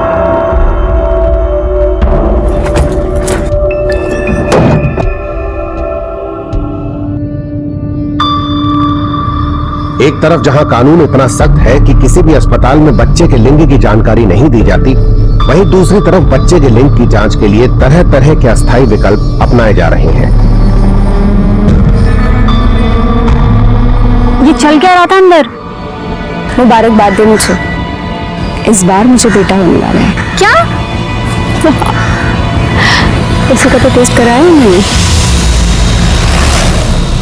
बस बस यही रोकिए सर। थमो थमो। सर उस दिन एक आदमी हमें यहीं मिला था और फिर वो हमें अंदर ले गया था वहां। सर लेकिन गाड़ी अंदर नहीं जा सकती। ठीक है चलो।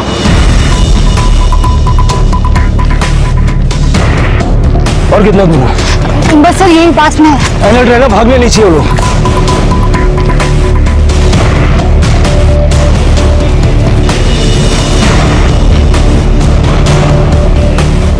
सर उस दिन तो वैन यहीं खड़ी थी। कुछ गाड़ी का मॉडल या नंबर कुछ याद है? उतना तो याद नहीं है। हाँ लेकिन डार्क ब्लू कलर की थी और सारे विंडोज पे न्यूज़पेपर लगा हुआ था। यादव, लगता है ये लोग हमेशा गाड़ी लाकर यहाँ पार्क करते होंगे और ये काम करते होंगे। आसपास अच्छी तरीके से देखो। Okay sir.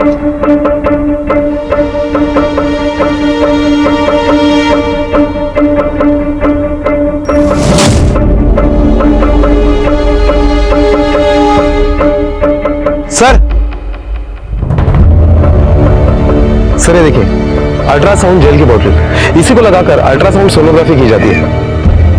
डॉक्टर ने माधुरी को सीडी भी दी थी। हाँ सर। यादव, हो सकता है वो सीडी माधुरी के घर में ही हो। चलो। मावशी, दिव्या आणि दीपाली आल्यात का तुझ्याकडे?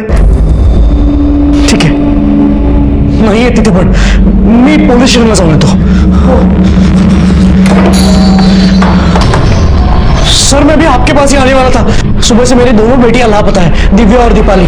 सुबह घर पे ही थी लेकिन दोपहर पता नहीं कहाँ चले गई। सब जगह फोन किया, वो कहीं पे भी नहीं है। सर प्लीज प्लीज कुछ कीजिए। सर बच्चे की फोटो है ना आपके पास? हाँ। ये फोटो इनको भेजिए जरा।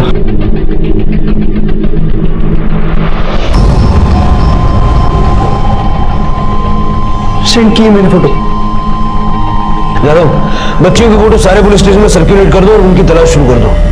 Okay madam. सर तलाशी शुरू करो। Okay sir. तलाशी देखा? सर ये सब क्या है? आप तलाशी क्यों ले रहे हैं? बहुत जल्द पता लग जाएगा।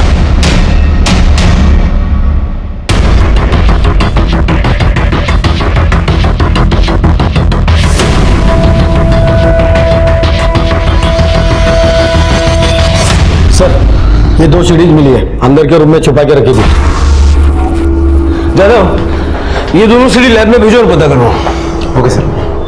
अरे सर ये सब क्या चल रहा है? मेरी दोनों बेटियां लापता है और आप घर की तलाशी ले रहे हैं? आपकी बच्चियों की तलाश हमने शुरू कर दी है, जल्दी मिल जाएंगे, आप चिंता मत कीजिए।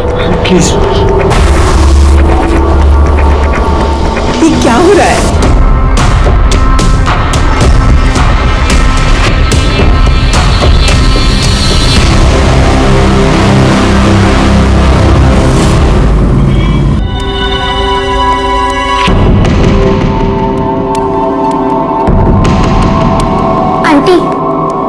से मिलवा दो ना। कहाँ भर्ती है तुम्हारी माँ? कौन से रूम में है? पता नहीं। किसके साथ आए हो यहाँ? अच्छा चलो, तुम्हारे पापा का एड्रेस है? चलो मैं तुम्हें तुम्हारे पापा के पास छोड़ देती हूँ।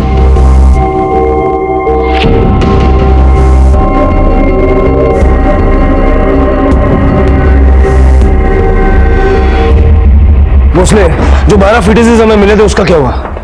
नहीं सर, कुछ पता नहीं चल पाया। हॉस्पिटल के सारे रिकॉर्ड्स क्लियर है, कहीं कुछ गड़बड़ दिखाई नहीं दे रही है। सर मैंने माधुरी की सोनोग्राफी की दोनों सीडीज चेक करवाई तो पता चला है कि माधुरी को बेटा नहीं बेटी होने वाली थी। माधुरी को बेटा नहीं बेटी होने वाली थी। हाँ सर। और माधुरी ने 2-4 दिन पहले अबॉर्शन कराया और जो फीटस ही समय मिले उसमें से भी 1-2-4 दिन पुराना है। Yes sir. उस फीटस का डीएनए माधुरी के डीएनए से मैच करके देखो, हो सकता है वो माधुरी का ही हो। Okay sir.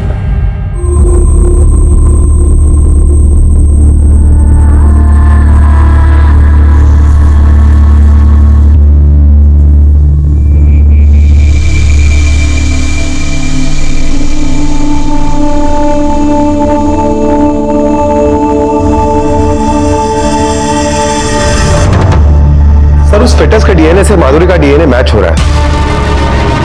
उस दिन माधुरी अपना सेलफोन घर पर भूल कर गई थी। अगर वो अबॉर्शन करवाने के लिए गई थी तो कोई ना कोई तो उसके साथ गया होगा, या उसका बाप प्रदीप, या हस्बैंड सुजीत, या फिर उसकी सास, या उसकी बेस्ट फ्रेंड। इन सबके मोबाइल के लोकेशन निकालो, देखो वो लोग कहाँ थे और फैमिली को पूछताछ के लिए पुलिस स्टेशन बुलाओ। ओके। लेकिन साहब, माधुरी ने मुझसे खुद कहा था कि उसको बेटा होने वाला है। माधुरी ने आपसे नहीं, सबसे ये कहा था कि उसे बेटा ही होने वाला है। शायद इस तरह से झूठ बोलकर वो अपनी बच्ची को बचाना चाहती थी, लेकिन कोई तो था जो उसकी उस बेटी का दुश्मन था जो अभी तक पैदा भी नहीं हुई थी। इसका मतलब सुजीत जानता था कि माधुरी को बेटी होने वाली है और इसीलिए उसने से अबॉर्शन करवाया। वो ऐसा क्यों करेगा? वो तो अपनी बच्चियों से प्यार करता है। आप कुछ नहीं जानते साहब, पहले भी मैं बहुत पैसा दे चुका हूं उसको। अच्छा, मतलब अब बेटी पैदा होने पे पैसा ना देना पड़े इसलिए आपने माधुरी का अबॉर्शन करा दी? नहीं साहब, ऐसा कुछ नहीं है। आप नहीं जानते इस पैसे देने के चक्कर में कितना कंगाल हो चुका हूं मैं। जब भी बेटी पैदा हुई, दामाद ने मेरे घर पर आकर तमाशा किया। मैंने अपनी जमीनें बेच कर उसको पैसा दिया। पहली बेटी के लिए 14 लाख और दूसरी बेटी के लिए 12 लाख रुपए दिए। तो मेरे पास खाने के लिए भी पैसे नहीं है। लेकिन हाँ, इस बार अगर पैसे देना पड़ता ना तो मैं अपनी बेटी के लिए खुद को बेचकर पैसा देता। सर, मेरी बेटियों का कुछ पता चला? इतनी चिंता है आपको अपनी बेटियों की? मैंने सुना कि अपनी बच्चियों के जन्म पे आपने बहुत बड़ा तमाशा किया था आणि नंतर पैसे घेऊन गप्पा बसलात। नहीं सर, मुझे पता है ये सब आपको मेरे ससुर ने ही बताया होगा। उसकी नाक बहुत बड़ी है। मैंने कभी उनसे पैसे नहीं मांगे, बल्कि लोगों को दिखाने के लिए उन्होंने मुझे पैसे दी। मैंने ना कहा तो माधुरी ने कहा कि पैसे ले लो, नहीं तो पापा का दिल टूट जाएगा। ये देखिए मेरा बैंक स्टेटमेंट था, उसमें एफडी स्टेटमेंट भी है। मैंने उन पैसों का हाथ नहीं लगाया, बच्चों के नाम पे ही रखे। मेरे ससुर को नहीं जानते आप। खुद को बचाने के लिए दूसरों का गला भी काट सकता है वो। सर, कुछ समझ में नहीं आ रहा है, कौन सच बोल रहा है और कौन झूठ? जादव, हो सकता है कि माधुरी का पति सुजीत तीसरी बेटी नहीं चाहता हो, इसलिए उसने माधुरी का अबॉर्शन करवाया। और यह भी हो सकता है कि माधुरी का बाप प्रदीप, उसने ये सोचा हो कि अगर तीसरी बेटी हुई तो फिर से पैसे देने पड़ेंगे। ये सोचकर उसने माधुरी का अबॉर्शन करवाया। या फिर एक पॉसिबिलिटी ये भी है कि माधुरी खुद तीसरा बच्चा नहीं चाहती थी, इसलिए उसने खुद ही अबॉर्शन करवा लिया। एक काम करो, ससुर दामाद के बीच में रिश्ता कैसा था जरा पता करो। Okay sir.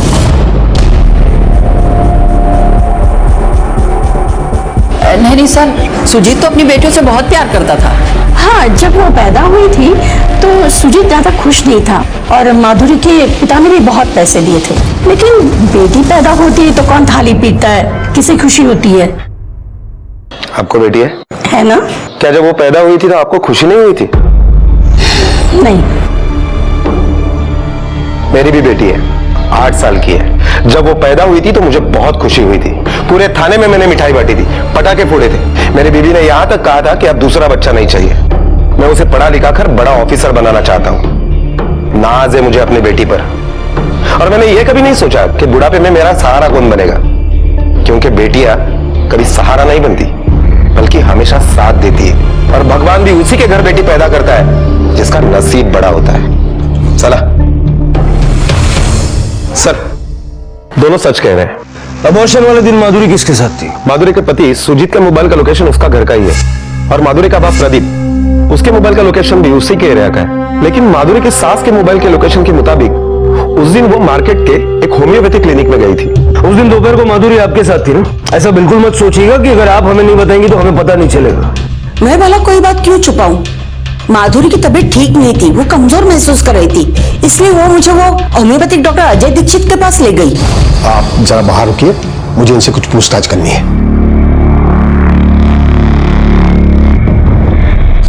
वो वापस आई तो थोड़ी थकी हुई लग रही थी। कह रही थी डॉक्टर ने कुछ दवा दी तो सर चकरा रहा है।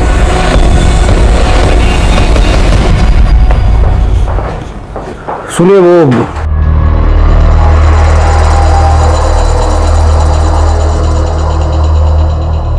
डॉक्टर दीक्षित से मिलना अंदर है। हाँ सर, ये लड़की आई थी मेरे पास, लेकिन उस समय उसका बीपी काफी लो था, तो मैंने उसे डिटेल में पूछताछ की उसके केस हिस्ट्री जानने के लिए, और फिर उसे दवाइयां दी और वो चली गई। और कुछ नहीं हुआ? नहीं सर। ठीक है, थैंक यू।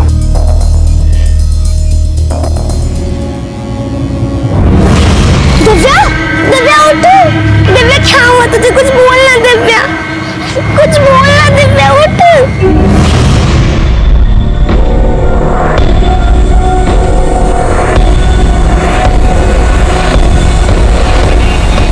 वक्त में क्या करूँ सर? कांस्टेबल कदम का फोन था। उसने अभी अभी डॉक्टर दीक्षित के क्लिनिक में मुंह ढककर एक औरत को जाते हुए देखा। चलो।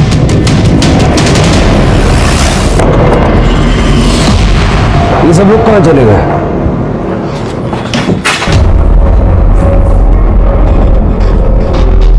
सर, ये देखिए।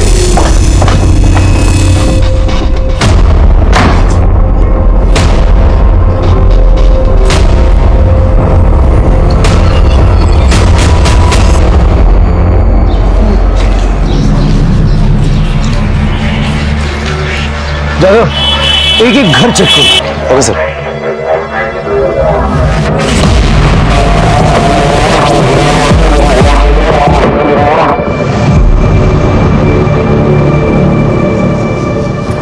सुनो, जरा उसको फॉलो करो। चलो।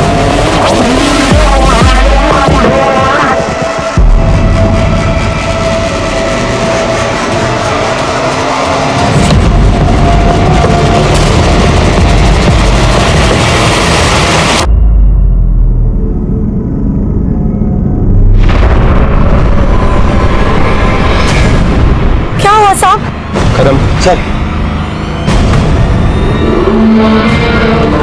सर, ये तो बच्चे का गर्भ है। सर, खर्च में काय नहीं केलं. वो डॉक्टर साहब मेरे को पैसे देते थे इसलिए मैं करती थी सब. सर माफ कर दीजिए सर। वो औरतें तेरे पास कैसे पहुंचती थी?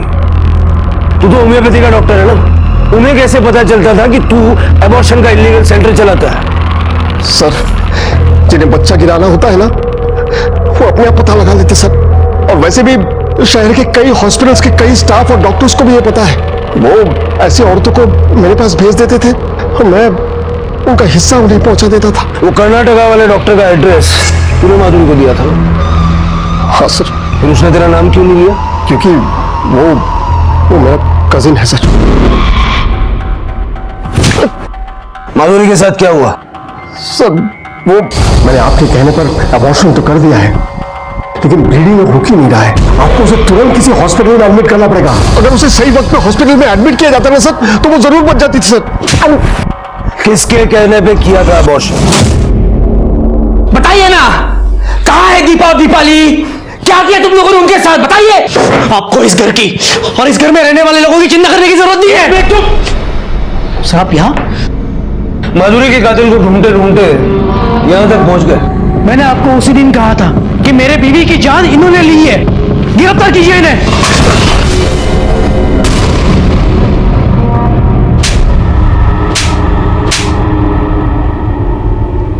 मेरे ससुर ने मेरे बीवी की जान ली, आप मुझ पर क्यों इल्जाम लगा रहे हो? पुलिस कभी हवा में इल्जाम नहीं लगाती। डॉक्टर अजय ने तुझे फोन किया था, उसी ने तुझे कर्नाटक के उस डॉक्टर का नंबर दिया जहां माधुरी ने टेस्ट कराया था। ये तेरे और अजय के कॉल डिटेल्स। माधुरी के अबॉर्शन के बाद उसने तुझे फोन करके बताया था कि माधुरी की जान जा सकती है। माधुरी मुझे बहला रही थी, उसे लगा कि वो झूठ बोलकर अपने बच्चे को बचा लेगी। Are you sure? हो, मैंने टेस्ट करवाया है, इस बार बेटा ही है। हाई आई क्लास का? अरे रहने दो। बाप्पा ऐकलेच रे आमचं, बेटे की खबर सुन के जो खुशी मेरे आंखों में दिखाई दे रही थी वो खुशी माधुरी के आंखों में नहीं दिखाई दी। उसी वक्त मुझे उस पर शक हुआ। लेकिन फिर से टेस्ट करवाने की क्या जरूरत है? मेरे तसल्ली के लिए। ये देखो, ये वो डॉक्टर का एड्रेस है, कर्नाटका में है। ISI डॉक्टर से ही टेस्ट करवा लेना और आने के बाद रिपोर्ट मुझे ही दिखाना। और हाँ, मेरा नाम मत लेना, नहीं तो तुम्हारे पापा को मुझे बोलने का मौका मिलेगा।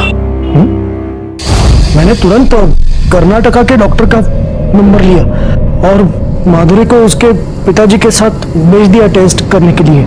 डॉक्टर अजय ने मुझे बोला कि इस बार भी बेटी है। अबॉर्शन के बाद माधुरी का ब्लीडिंग रुक ही नहीं रहा था।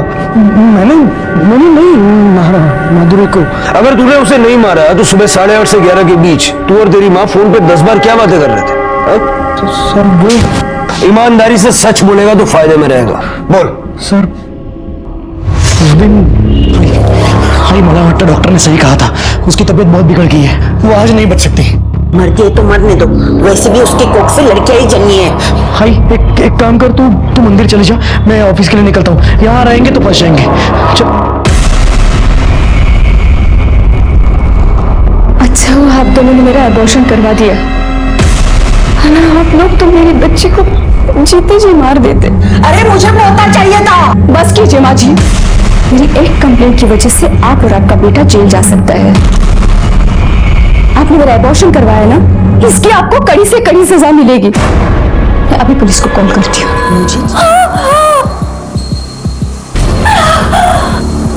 हाय, तो एक काम कर, तू मंदिर के लिए निकल, मैं देखता हूँ क्या करना है।